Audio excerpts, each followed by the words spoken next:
Welcome to Exploring the Mystical Side of Life with your host, Linda Lang.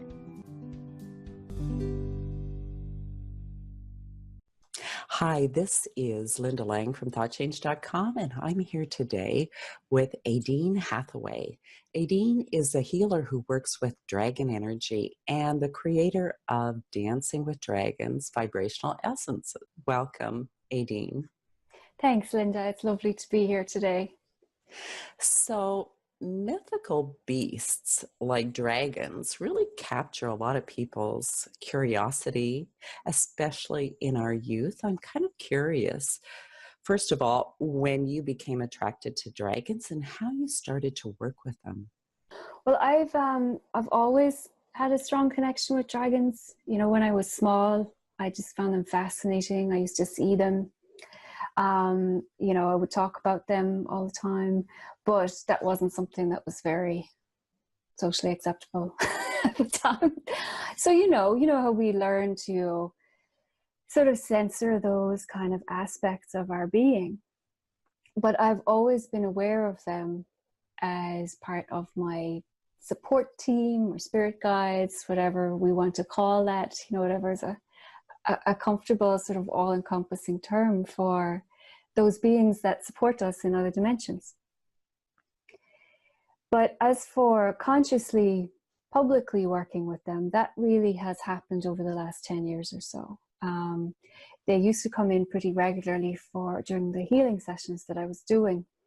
But I was a little slow to share that with people because some people find them quite frightening, you know. And then as I started to become a little bit more comfortable with sharing it and getting some positive feedback from people, it just became more and more obvious to me that this is what I love to do.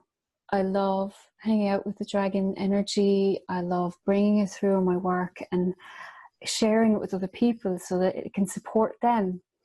And it's funny, when I first started the business, someone said to me, "You can't call it Dances with Dragons. That's not clear, you know, what it is."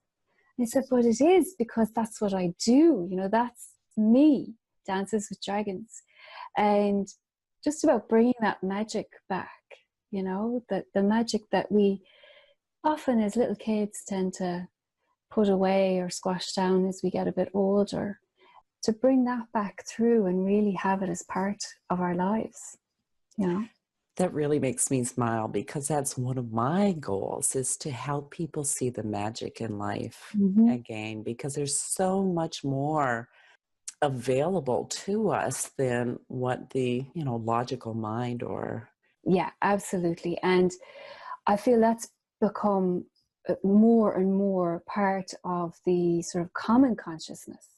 You know, 10 years ago, you and I probably wouldn't have been having this conversation. You know, you might have been talking to someone about angels maybe, right? Because the angels were the breakthrough. I don't know. I think I would be having this conversation with you, but Maybe, I might not have published it. Yeah, exactly. We might have been chatting privately, but... And so I'm very curious about the kind of healing work you do. I was told once upon a time by one of the local healers that people that have dragon helpers in their work are actually spiritual healers.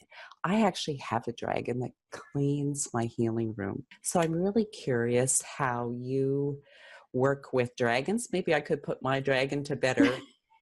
I think it's an excellent way to ask the dragons to help out with clearing. I ask them all the time to clear my healing space, to clear my field before and after a session, clear the house if someone has called over, or even if one of us is having a particularly bad day. You know, they really do bring in that very clean, clear frequency. There's a very pristine quality to their energy that's completely no nonsense, clean sweep, broom done, you know. And they also bring a great love in. You know, we have been accustomed to seeing dragons as depicted in like Game of Thrones or Lord of the Rings. You know, the sort of more traditional depiction of the dragon energy is of great power, certainly, but it's generally power that is being misused in some way or has become corrupted in some way. it's often a very destructive power. And that has not been my experience of these beings. And I find it that more and more other people are bringing through a different kind of image, a different kind of depiction of the dragons as much more, I would say, well-rounded, multidimensional beings. You know, they're not just this one aspect, you know, which I feel probably, I mean, this is just my own hypothesis, probably became corrupted through the human interpretation of what power is. You know, we haven't been very good on this planet about really knowing what power is. And the correct use of power. Yeah, yeah. I mean, for me, power is love. The true source of power is divine love. It's source energy. And that is one of the things that dragons bring through very cleanly and very clearly, is this love.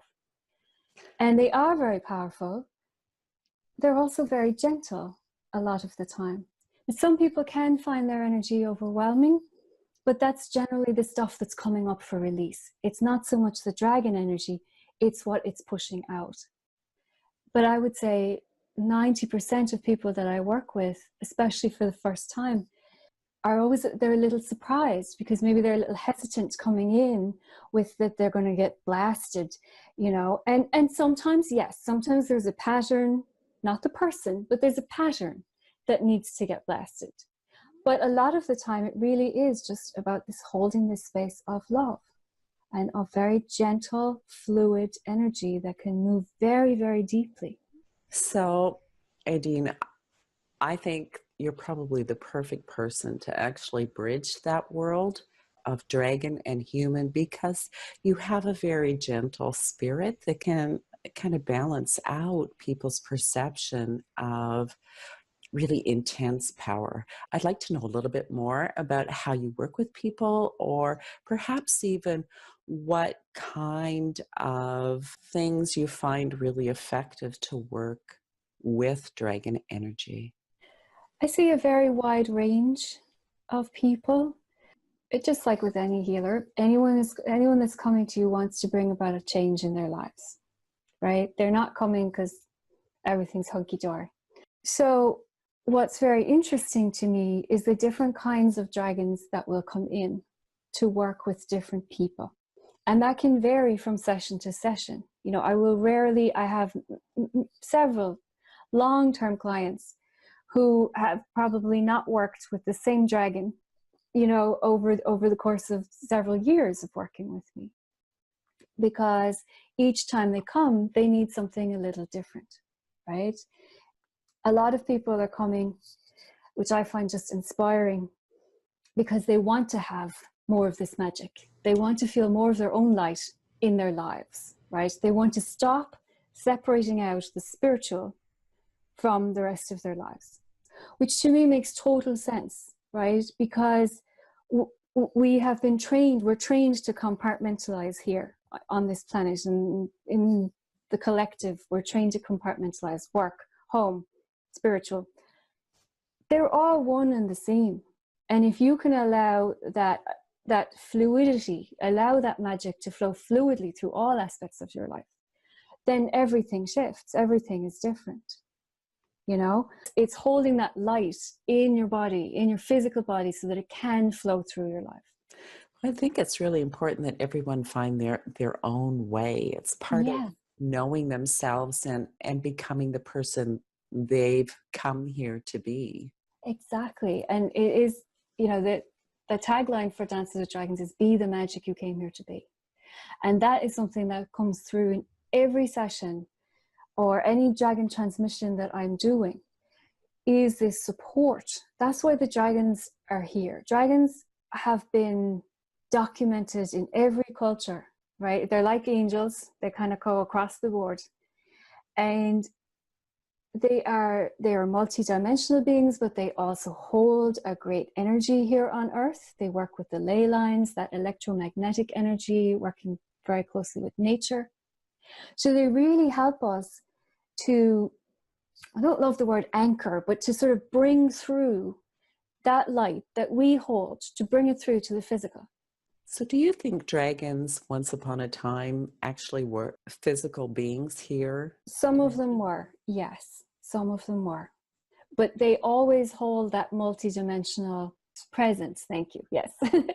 That multidimensional presence that's there for all of us. We just don't remember enough how to do it right now. We don't believe it's possible, so our bodies don't believe it's possible, you know. Some dragons didn't ever take a physical form. Some did. We see it with what we call the earth dragons. You know, when I work with people, it's helpful for people's minds to be able to give some kind of label, right? And that's just how our mind is. So when I'm working with someone, I will sit beforehand and see which dragon is coming in to support this person today. And what are the aspects of this dragon that this dragon's really showing me, you know? And just like we might have a favorite color to wear, you know, dragons will do the same thing. The earth dragons are deeply connected with Gaia. They have a huge support system for her and she for them. The water dragons are another kind of dragon that our bodies find very easy to connect with, right? Some people say, I can't connect with the earth dragon, but as soon as a water dragon comes through, it's much more fluid for them because it's an aspect of being that really resonates with them, right? Then there might be other dragons, the galactic dragons, the star dragons that, you know, from different planets, Sirius, the Pleiades. And if they're coming through, it's because that particular person that I'm working with that day has a need of that frequency. Maybe they need to be reminded of it in their own being. Maybe it's going to activate something for them that really helps them to bring through their light. So, earlier on, you mentioned a dragon transmission. So this is something that I sort of got, you know, wedged into doing by them. Because they were like, you know, we've got to start doing this. So it's basically a group healing, you know. I record it, it's for the group. Some people have thought they were meditations, and I've had to be very clear that they're not a meditation because they actually do have the dragon energy in them, you know. I mean, I do talk the whole way through it. It's not like it's just dragon noises or anything. I'm talking people through it. So you could take it as a meditation, but there is that dragon transmission, the activation, the energy is coming through. And it's different each time. Like people buy them and they'll say, I'm sure you didn't say this the last time. I'm sure the words have changed, which I think is very funny, you know, because it just means that the first time they listened to it, that wasn't what they needed to hear. And, you know, the second time it was or whatever. And they get what they need. And they get what they need. Regardless, they get what they need. And to me, that's also part of the magic, is that we are working practicing our trust, you know, because that's another thing that really gets battered very early on here within the collective, is the trust that anything good could happen, no matter how lovely your family is or anything like that. You know, we are taught very early on that trust is not something that can be relied on, and in fact it's key, you know, to have that trust in source, to have that trust in the divine. Yeah, I totally agree. Totally agree. Your work sounds delightful. I'd love to hear a little bit about the essences that you've created. Yeah, so actually, you know, the essences were what started it off, which is funny to me because now I use them as kind of an introduction to dragon energy. And it was sort of like my way, I think, of dipping my toes in the water. And I mean, I love vibrational essences. You know, I started using them years ago when I had a very sweet but slightly neurotic cat, and I was just trying to find anything that I could to support him.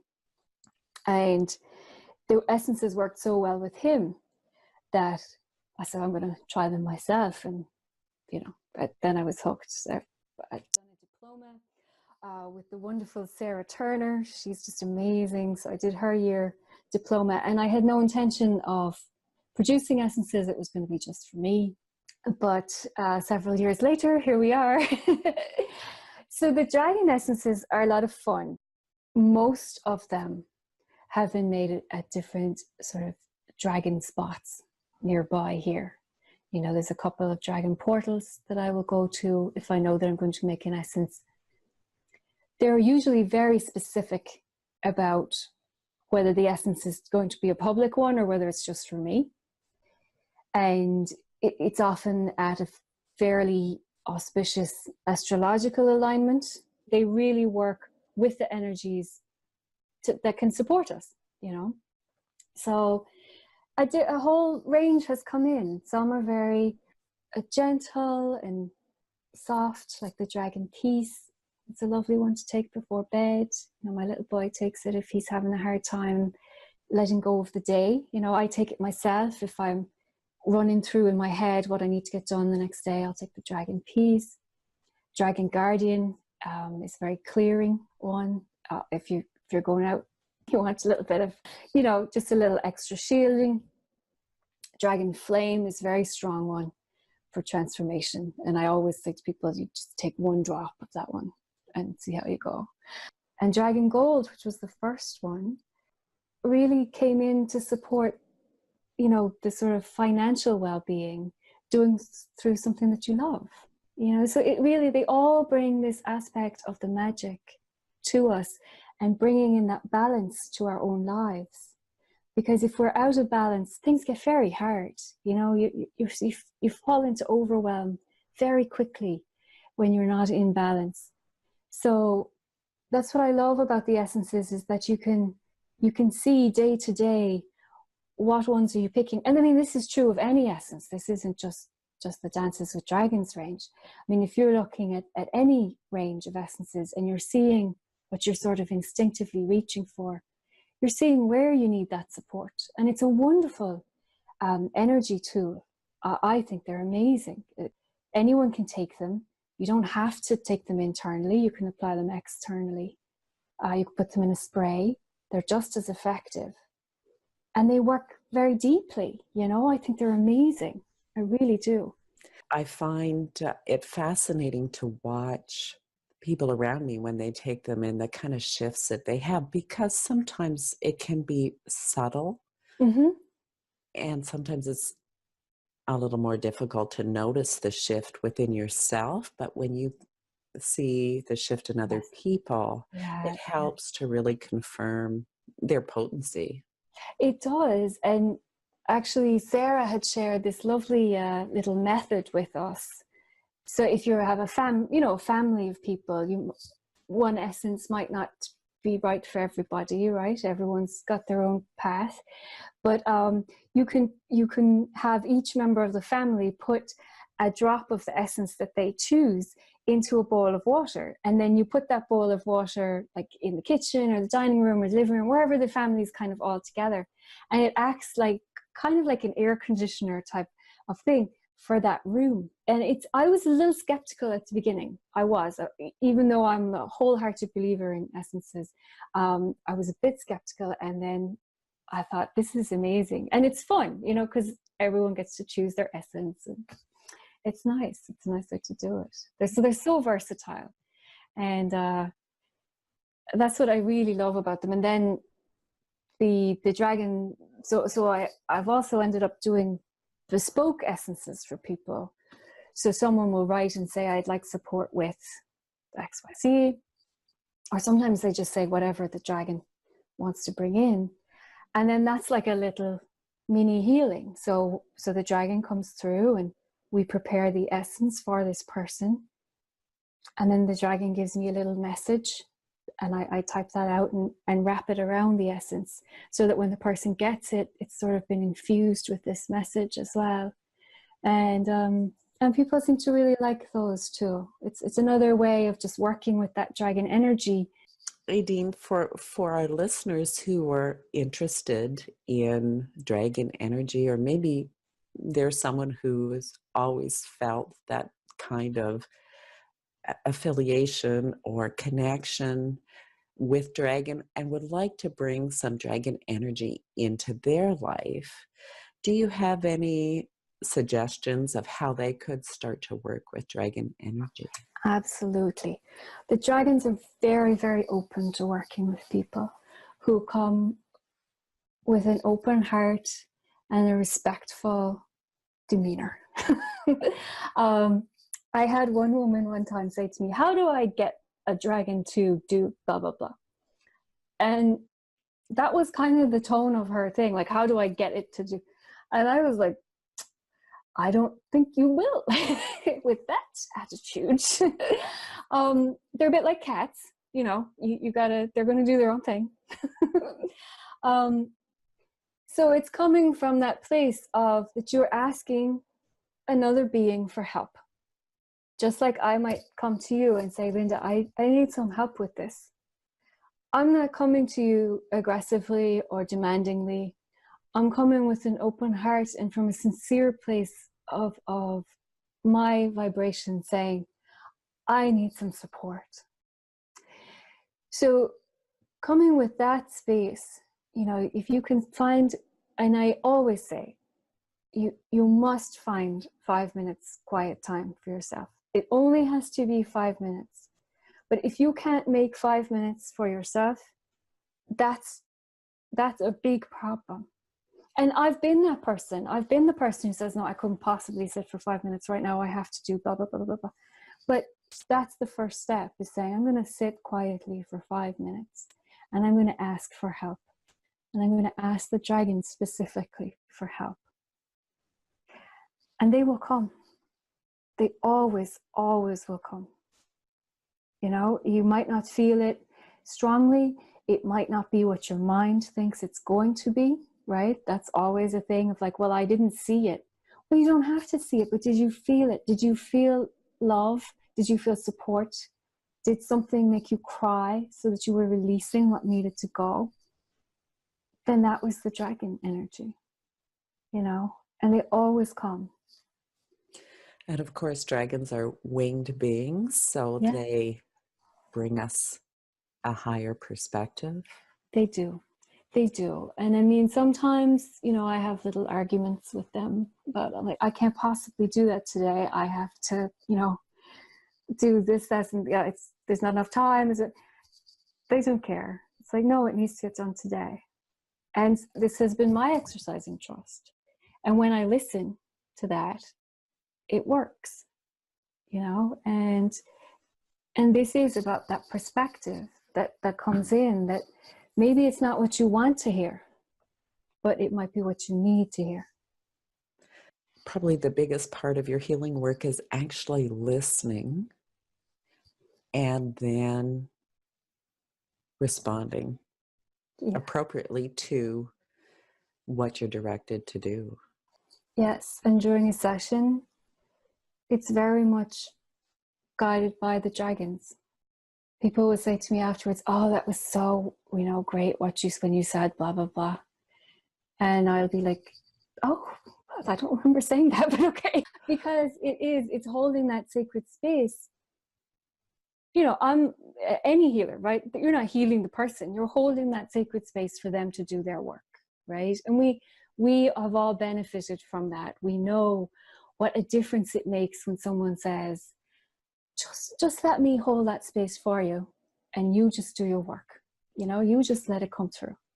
Well, it is a very common misperception that the healer is actually the one healing you, but that's not really the case. No, it's not.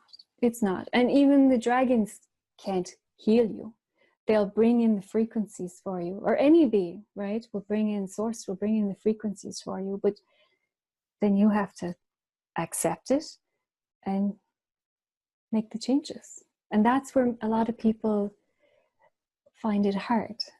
We've all wanted a magic wand at some point, right? Just make it go away. But where is the growth in that? Yeah, there's no, you know, there's not, then you don't get the learning, which is why you had it in the first place. So, Aodaoin, is there anything else you would like to share with our listeners before we wrap up? I would feel that the message from the dragons and from me is that there's so much potential in every single person for magic, for a transformation that is going to be brilliant and lovely and beneficial to you and to everyone in your life when you start to really let that magic come through, that light, your light, shine out. So that is what I would say. Be your magic, because the more of us that are out there shining that magic, that light, I mean, it makes for a different kind of world. You know? What a beautiful message. Thank you. Aodaoin, please share your website so our listeners can connect with you. Lovely. Yeah. It's www.danceswithdragons.com. And that's me there. You'll find my newsletter and all the essences and a few crystal dragons. Perfect. Thank you so much for being our guest. Thank you for listening to this week's episode. We hope you enjoyed it. Please check out some of our other episodes. Come and visit me at thoughtchange.com, and I look forward to seeing you again next time. Bye for now.